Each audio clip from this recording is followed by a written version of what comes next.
राज्यपाल के अभिभाषण पर संशोधन प्रस्ताव पर आपने मुझे बोलने का मौका दिया, उसके लिए आपको धन्यवाद देता हूँ।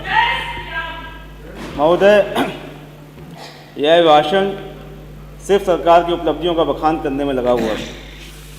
सरकार ने इसके माध्यम से अपनी पीठ को खुद ही थपथपाने का काम किया।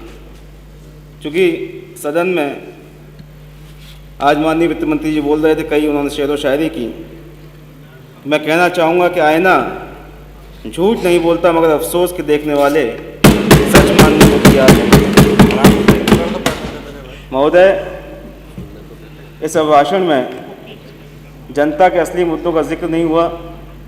वहीं कुंभ में जो दर्दनाक हादसा हुआ, उसका भी कोई खास जिक्र इस अभिभाषण में नहीं किया गया।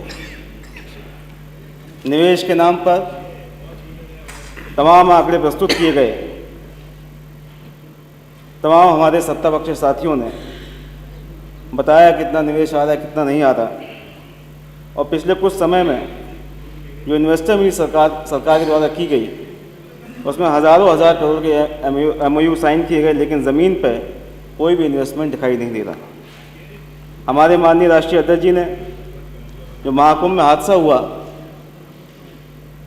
उसके लिए लोकसभा में 2 मिनट मौन की मांग की थी, लेकिन स्पीकर महोदय ने इसे इनकार कर दिया। तो मैं वही मांग यहाँ विधानसभा में दोहराता हूँ कि जिन लोगों ने अपनी जान गंवाई, उनके लिए 2 मिनट का मौन हम लोग सदन में रखें। माननीय मुख्यमंत्री जी ने कल अपने भाषण में तमाम तथ्य और आंकड़ों को पेश किया और सरकार ने बताया कि कुंभ में कितने करोड़ की संख्या में लोग स्नान करने पहुँचे, लेकिन अभी तक जो हादसे में मृतकों की संख्या और जो लोग लापता हुए, उसका सही आंकड़ा अभी तक सरकार ने जारी नहीं किया। वहीं माननीय मुख्यमंत्री जी को उनके किसी सलाहकार ने AI के माध्यम से जनरेट की गई एक फ़ोटो उनको दिखा दी। उन्होंने कहा कि क्रिकेटर मोहम्मद शमी, उन्होंने भी स्नान जो है महाकुंभ में किया। महोदय, इस महाकुंभ के आयोजन में जहाँ सरकार का भ्रष्टाचार उजागर हुआ, वहीं ये महाकुंभ अव्यवस्थाओं की भीड़ चढ़ गया। विपक्ष के साथियों ने जब अव्यवस्था पर सरकार से प्रश्न किए, तो लगातार सत्ता पक्ष के साथियों ने कहा कि ये विपक्ष के लोग सनातन विरोधी। महोदय, कल NGT ने अपनी रिपोर्ट में इस बात को कहा कि त्रिवेणी का जो पानी है इस समय आचमन योग्य नहीं। वहीं राज्य सरकार ने ये बात कही, उनकी जो लैब रिपोर्ट है उसके अनुसार पानी पूरी तरीके से साफ है। ये डबल इंजन की जो सरकार है, इसके दोनों इंजन जो हैं वो विपरीत दिशा में जा रहे हैं। तो मैं पूछना चाहता हूँ हमारे सत्ता पक्ष के साथियों से, क्या वो केंद्र सरकार के लोगों को भी सनातन विरोधी कहेंगे? क्योंकि उन्होंने रिपोर्ट जारी की है, गंगा का जो पानी है वो महोदय, ये बात दिल्ली से छपने वाले कई अखबारों में भी इस बात का जिक्र किया गया और कल कई अखबारों ने इस बात को छापा।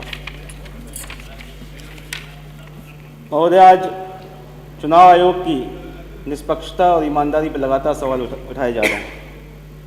अभी जो उपचुनाव हुए प्रदेश में, मैं भी उस उपचुनाव के माध्यम से आज सदन पहुंचा हूं, लेकिन जिस तरीके से सरकार ने उस चुनाव में सभी हदों को पार किया, लोकतंत्र का हनन हुआ और जिस तरीके से वोट की लूट की गई, लोगों को वोट डालने से रोका गया, बूथ कैप्चरिंग की गई, वो एक स्वस्थ लोकतंत्र के लिए एक अच्छा निशान नहीं है।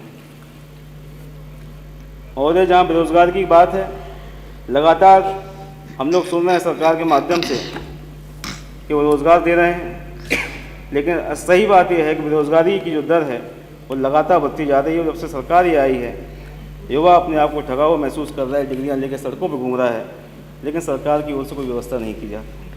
अभी तक 69,000 शिक्षकों की भर्ती का मामला हो, चाहे पेपर लीक का मामला हो, इन समस्याओं का समाधान भी सरकार के द्वारा अब तक नहीं किया गया। महोदय, जहाँ तक पक्की नौकरी की बात है, उसकी जगह ठेकेदारी प्रथा का लगातार विस्तार किया जा रहा है, जिससे जो सही उनको जो मानक के अनुसार जो सैलरी मिलनी चाहिए वो भी नहीं मिल रही है और आरक्षण का भी पालन उसमें नहीं किया जा रहा है। महोदय, सरकार ने संविधान के माध्यम से जो आरक्षण की व्यवस्था बाबा साहब ने की थी, उसको भी सुनियोजित तरीके से उसको भी खत्म करने का काम भारतीय जनता पार्टी द्वारा लगातार किया जा रहा है। एक तरफ जहाँ बेरोजगारी कम नहीं हुई, वहीं दूसरी तरफ महंगाई भी लगातार बढ़ती जा रही है। इससे जनता इससे बहुत त्रस्त है। सरकार का चाहे वो मेक इन इंडिया हो, चाहे वो अग्निवीर योजना हो, और तमाम बड़ी बड़ी योजनाओं को सरकार ने बड़े धूमधाम के साथ, प्रचार के साथ उन योजनाओं को शुरुआत की गई। लेकिन दावों के साथ साथ ये योजना जो है कुछ समय के बाद ये योजनाएं फ्लॉप हुई और किसी नौजवान को जो है कोई बहुत लाभ उन योजनाओं से नहीं मिला। महोदय, हमारा जो किसानों की समस्याओं को लगातार हम लोग अपनी मांग को रखते रहे, किसानों की समस्या का कोई समाधान अभी तक नहीं निकला। और 2014 से लेके जब से केंद्र में भाजपा की सरकार बनी, किसानों की आय को दोगुना करने की बात होती रही, लेकिन 11वां साल ये चल रहा है, अभी तक किसानों की आय को दोगुना नहीं किया। आज भी किसान आत्महत्या करने को मजबूर है, और जहां सरकार के द्वारा बड़े बड़े उद्योगपतियों का अरबों रुपए का कर्जा माफ़ किया गया, वहीं आज भी किसान कुछ हज़ार के कर्ज में अपनी ज़मीन खोने को मजबूर है।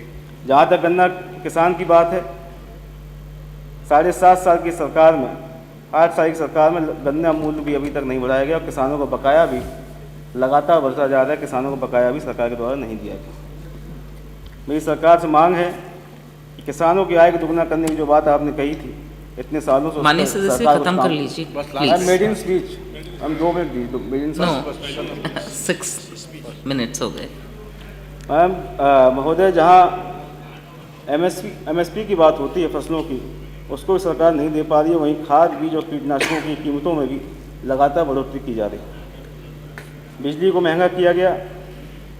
छुट्टा पशुओं से आज पूरा प्रदेश परेशान है। जहाँ सांड के हमले में तमाम लोगों की जान जा रही है, वहीं किसान रात भर जाग के अपनी खेतों की रखवाली करने को महोदय आज मजबूर है।